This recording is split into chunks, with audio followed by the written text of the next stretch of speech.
Assalamualaikum warahmatullahi wabarakatuh. Waalaikumsalam. Seluruh pendengar, pemirsa, pecinta Radio Sela FM di 104.3 FM, kepada seluruhnya mari kita ucapkan alhamdulillah dan sholawat serta salam kita selalu ucapkan. Semoga senantiasa selalu terlimpah dan tercurah untuk junjungan kita Nabi besar Muhammad sallallahu alaihi wasallam. Amin ya rabbal alamin.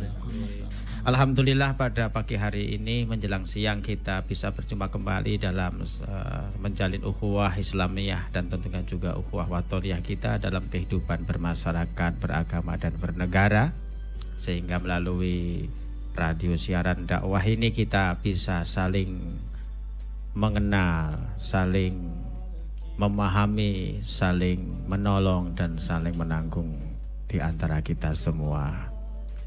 Sahabat-sahabatku, pendengar dan pemirsa, pencinta Sela FM dimanapun berada, pagi hari ini alhamdulillah kita berjumpa kembali ya.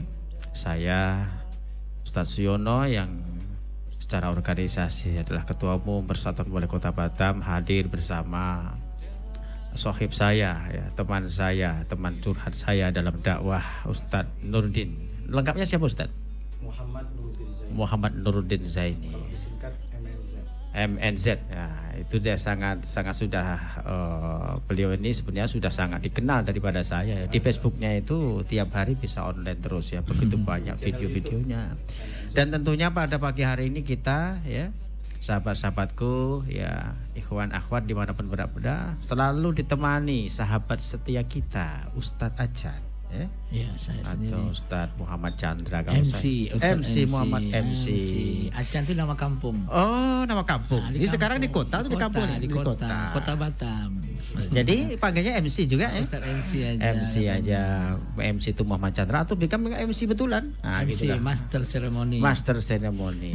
Jadi kepada sahabat-sahabatku dimanapun berada, pagi hari ini di obrolan yang penuh dengan muatan-muatan ya, religi, pendidikan ya kan, dan tentunya sambil hiburan di sini Ustadz ya. Benar sekali. Jadi ya. ini kita menyatukan fungsi media ini kan banyak, pendidikan iya, agama iya, budaya iya. Itu kan bisa disatukan dalam satu program siaran bisa. Nah ini kan dengan agama hidup terasa lebih bermakna. Nah, alhamdulillah di situ dikemas. Barakallah. Terasa lebih bermutu. Dengan apalagi seni hidup terasa lebih indah. Nah, ya, kan? dan itu lebih bisa berkah, lebih berkah hidup jadi kita ya kan. Jadi itu punya mainan memang. Mainannya itulah tadi. Bahasa kasar, mainan syariahnya ya. Mainan yang menuju kepada Allah. Iya, masyaallah. Alhamdulillah. Jadi itu semua fungsi-fungsi apa? Media sesuai undang-undang itu bisa terjemahkan dalam satu program siaran ini. Ini ada dakwahnya, ada budaya, ada pantun-pantun dan seni. Itu masuk semua. Ya. Jadi pagi hari ini biar agak sedikit ada ilmu-ilmu ya dari sisi agama, kita menghadirkan Ustadz yang sebenarnya sudah kondang tapi masih muda dia Ustadz. Cahaya agama. Nuruddin.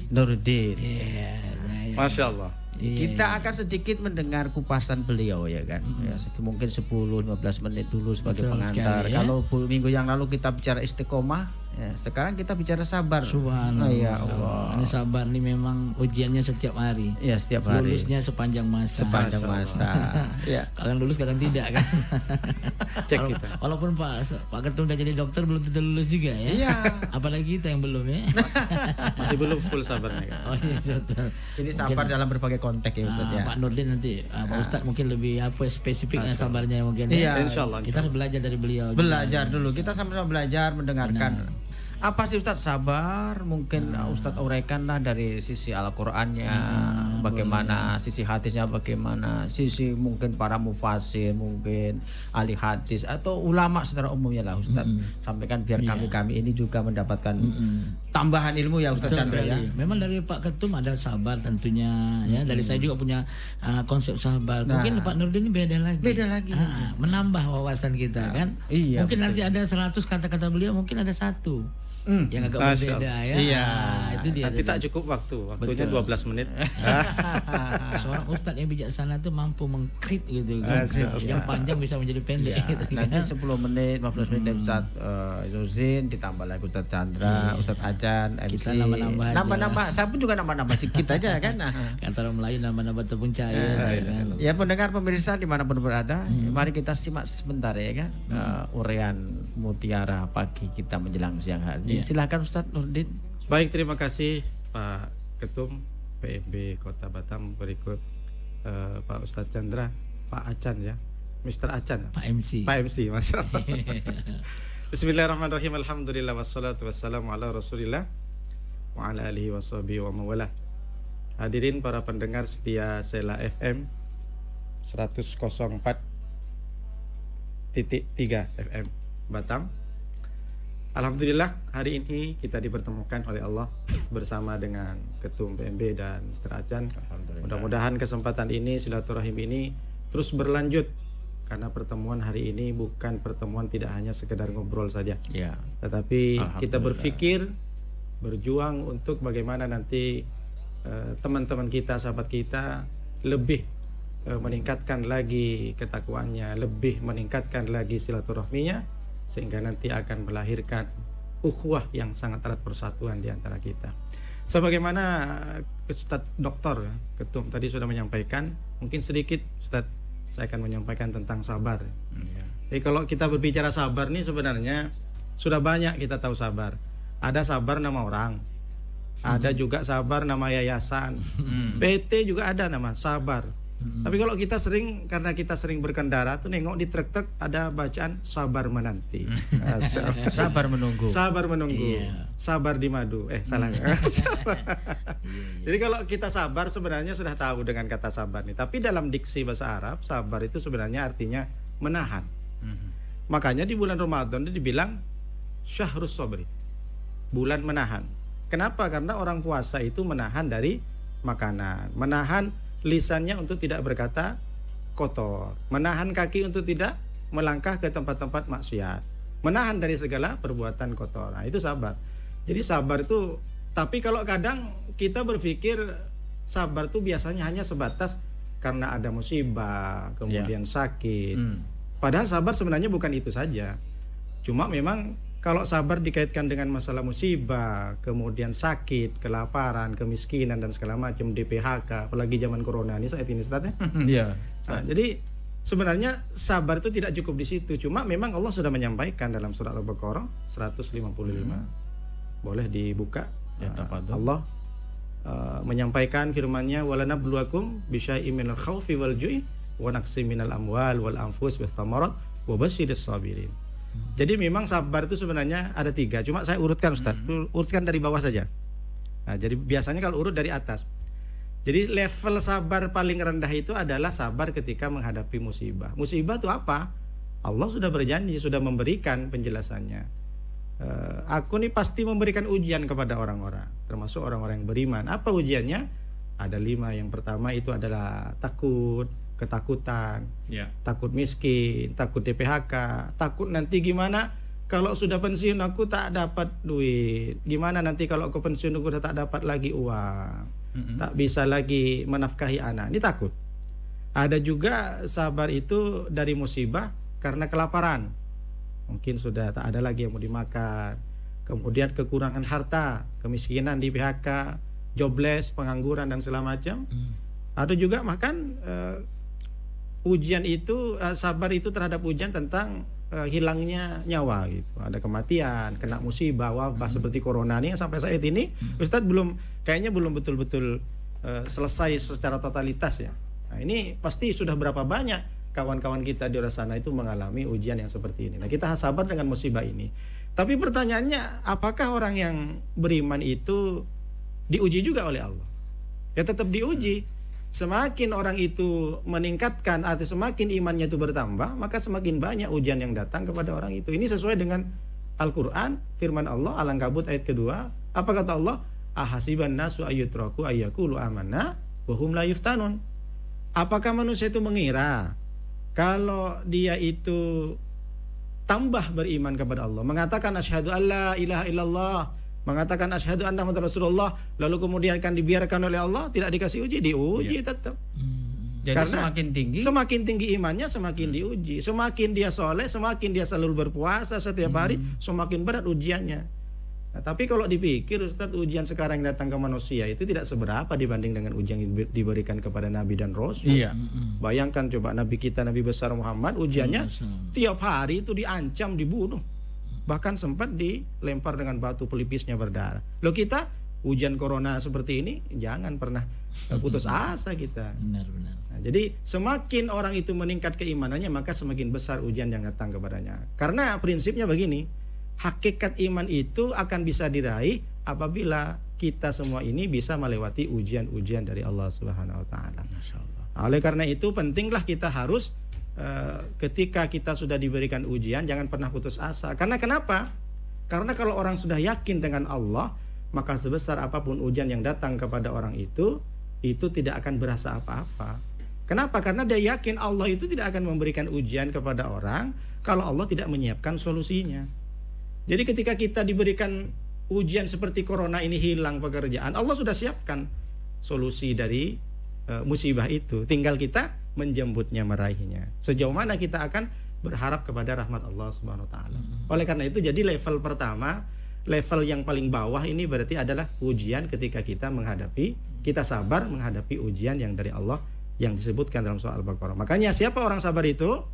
Maka dilanjutkan kalimatnya di surat Al-Baqarah 156 itu, alladzina idza asabathum musibatun qalu inna lillahi wa inna ilaihi raji'un. Apa artinya? Sesungguhnya kami ini adalah milik Allah. Jangankan nyawa, harta milik Allah, tunggangan kita milik Allah, istri sebenarnya, anak semuanya itu milik Allah. Nanti ketika Allah menghendaki, maka kembali semua kita tak perlu sedih.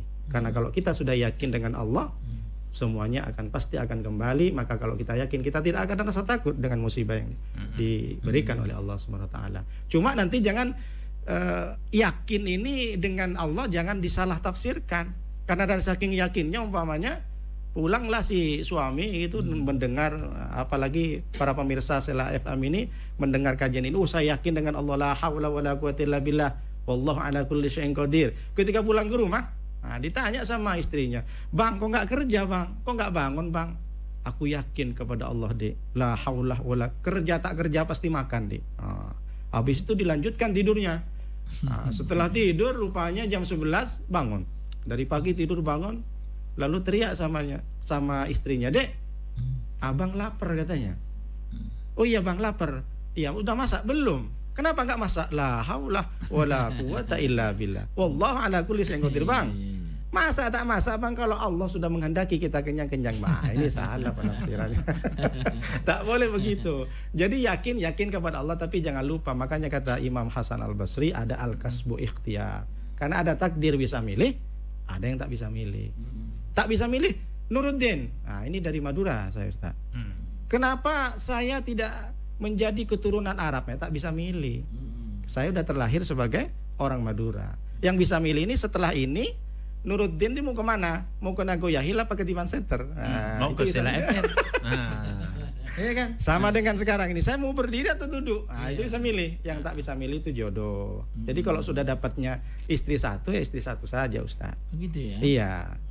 Berusaha untuk mencari istri dua, tak dapat memang sudah takdir. Apakah takdir bisa dirubah itu, Ustaz? Takdir makanya bisa milih. Ada yang tak bisa milih, ada yang bisa dirubah. Misal contoh, misal ada seseorang ada wanita yang kita inginkan kan? Nah, lalu? Ya Allah, jika ia tertulis untukku ya Allah mudahkan. Jika tak tertulis, tuliskan ya Allah.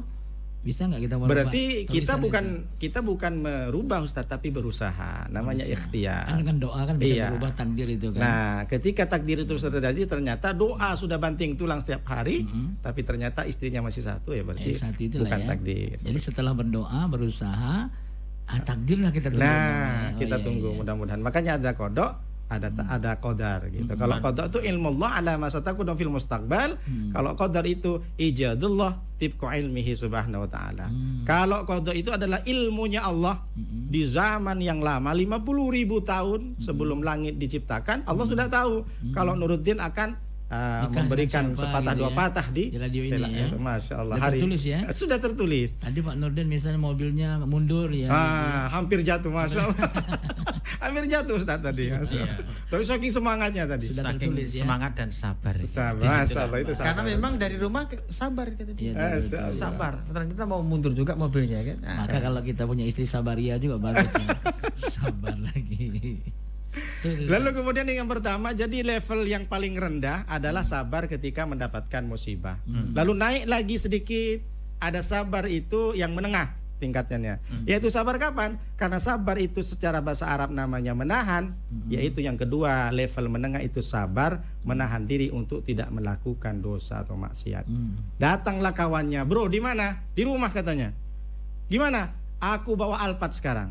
Kita pergi ke diskotik. Aku traktir semua. Kita nyabu, kita narkoba. Woi. Aku bayarin semua. Nanti aku sewa di kafe itu ruangannya VVIP, very very important person.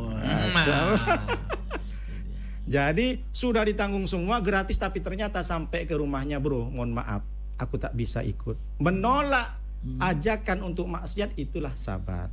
Jadi sabar jangan dipikir hanya musibah saja, sakit saja, ada kematian, kekurangan harta, bukan seperti itu saja. Tapi ketika kita menahan ajakan orang untuk bermaksiat, itulah kita sabar. Ini levelnya masih menengah. Jadi datanglah orang ganteng, ganteng seperti saya ini Ustaz ya. Tinggi, putih, badannya atletis. Datanglah ke mall. Jalan-jalan di mall. Namanya orang ganteng, banyak tengok. Tiba-tiba ada perempuan agak lumayan tapi kaya beliau. Diajaklah si laki-laki ganteng ini, ikut aku ya. Diajaklah, mohon maaf, umpamanya diajak untuk berzina, diajak untuk masuk komunitas LGBT. Tapi ternyata cowok yang ganteng yang gagah ini atletis langsung menolak. Mohon maaf, saya tidak mau. Ketika dia itu sudah menolak ajakan orang, maka itulah sabar. Cuma kadang jangan sampai pemahaman seperti ini, biasanya ini kadang kan dimaknai lain sama orang. Ini perlu kita kasih penjelasan kepada sahabat-sahabat kita, para pendengar setia Sela FM ini, bahwa jangan dikira kamu kok nggak mau, itu kan udah jelas dapat rezekinya itu. Kamu bodoh, kamu nggak ngambil ini kesempatan emas. Kamu dapat duit, bahkan kamu dijanjikan mobil. Ini salah paham namanya. Jadi ketika orang pemuda ini menolak untuk tidak melakukan, masuk ke dalam kemaksiatan itu, masuk ke dalam lubang yang diajak dalam komunitas LGBT atau berzina, maka dialah sabar. Sabar dalam menolak kemaksiatan. Tapi kalau ada wanita yang ingin mengajak kita nikah, dia sabar nggak nih kira-kira? Nah, kan ajakannya bukan ke dosa, tapi ke sunnah. An-nikah sunnati. Jadi sikap kita gimana tadi? Itu sabar juga atau apa itu? Syukur atau sabar itu? Kita lihat dulu, Ustaz. Yang ngajak beneran nikah itu atau hanya sementara saja? Tengok dulu statusnya. Nanti tiba-tiba istri orang pula. Dia tamat pesantren, Masya Allah. Pesantren, dia nggak mau kemana-mana, dia mau sama ustadz juga. Tapi yang diajak sudah punya istri, Ustaz ya? Ya dia bilang kan seorang suami itu boleh berhak mendapat 4 dan sebagainya kan. Dia menumpang 1 itu Ustaz. Gimana tuh? Nah, tergantung situasi dan kondisi. Kalau memungkinkan lanjut bismillah, istiharah kalau bisa istiharah Ustaz. Ustaz ya. Berarti sabar dulu ya. Sabar dulu, tengok dulu, teliti dulu, istiharah. Kepada Allah ya. Ya, kalau umpamanya dapat ilham yang baik, yang bagus, kita musyawarah dengan pihak keluarga. Kalau oke lanjut. Apalagi wajah Ustaz kan ganteng, soleh. Itu wanita banyak yang mau ya Pak Ketua ya. Betul. Gimana menolaknya itu kan bahasanya. Ini orang rumah denger ini. Memang sengaja tadi dengerin. Iya, enggak apa-apa. Dia kan mau lihat hati suaminya kan. Suaminya di belakang aku gimana gitu kan. Sabar enggak istrinya kan? Sabar. Memang jadi istri Ustaz harus sabar ya Pak Ketua ya. Kalau tak sabar susah juga ya.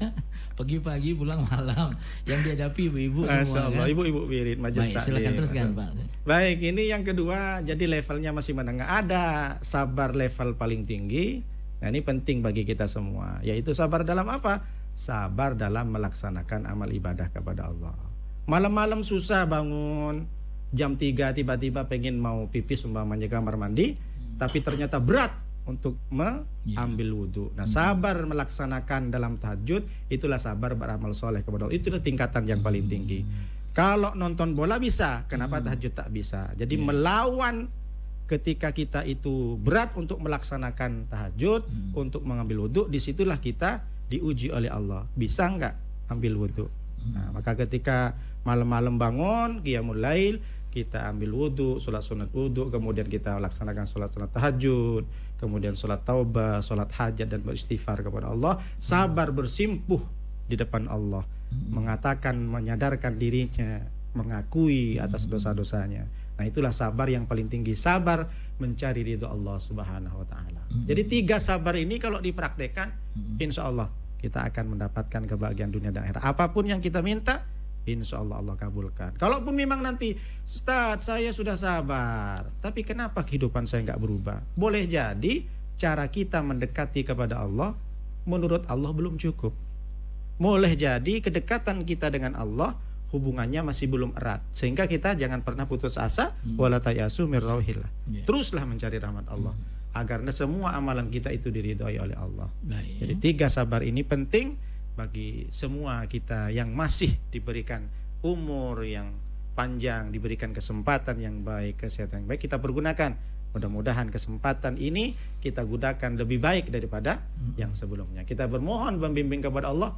Mudah-mudahan Allah selalu memberikan petunjuk bimbingan kepada kita agar kita selalu lurus, selalu sabar, tidak hanya dalam musibah, sabar menolak ajakan kemaksiatan, sabar terus mencari rahmat Allah SWT. Tapi kalau sabar nunggu insentif apa itu? Termasuk yang mana tuh?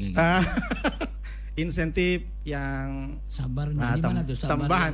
Sabar yang di bawah, yang di tengah atau di atas itu? Ini nampaknya sabar yang masih kategori di bawah, level bawah di saja. bawah, ya. Karena kan masuk musibah, kata tadi kan unaksim minal amwal. Iya. Mungkin ditengok, wah ini gajiku kok sudah menurun. Iya. Ketika aku sudah banyak berzikir, ketika aku sudah lebih banyak itikaf ke masjid, kok pendapatanku semakin kurang. Insentif kok dipotong. Nah, ini masuk ke level yang masih bawah. Biasa saja, Ustaz. Bukan level yang paling atas. Jadi intinya sabar itu banyak konteks. Banyak konteks. Ini masih baru saya sebutkan 3. Masih ada lagi? Masih banyak. Coba lagi. Waktu tak cukup. Tadi saya mau tanya dulu Ustaz nih.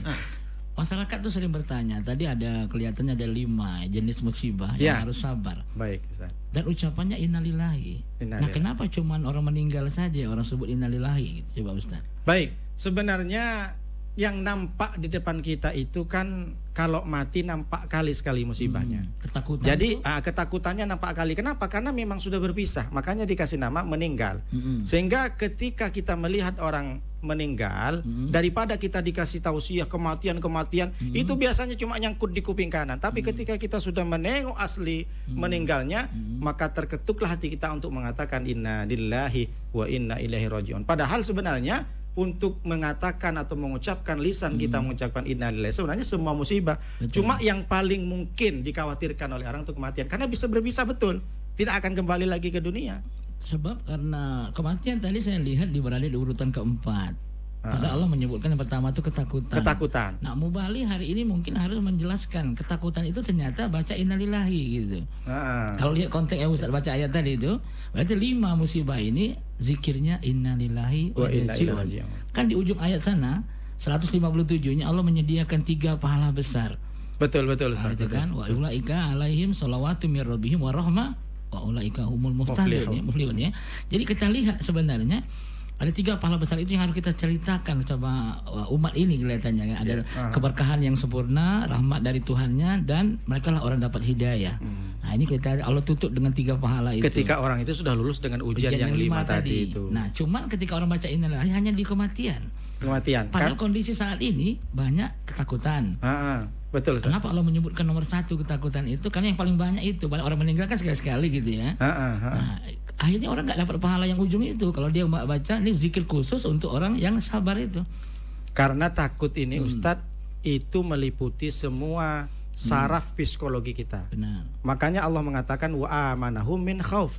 Kalau engkau pengen aman dari ketakutan itu, maka berimanlah kepada Allah, ingatlah kepada Allah. Kalau cuma kita lapar, kita ambil nasi makan selesai. Tapi ketika kita cemas, ketika kita gelisah, maka berzikir kepada Allah. Jadi takut ditaruh di pertama itu karena meliputi tidak hanya kecemasan di dunia, tapi juga kecemasan di akhirat. Jangan kau takut nanti ketika sudah ada di hari hisab. Janganlah engkau takut nanti ketika sudah masuk kubur. Janganlah engkau takut nanti ketika nanti di hari kiamat, di padang mahsyar, di sirat dan segala macam. Kenapa? Karena takut itu lebih kepada future.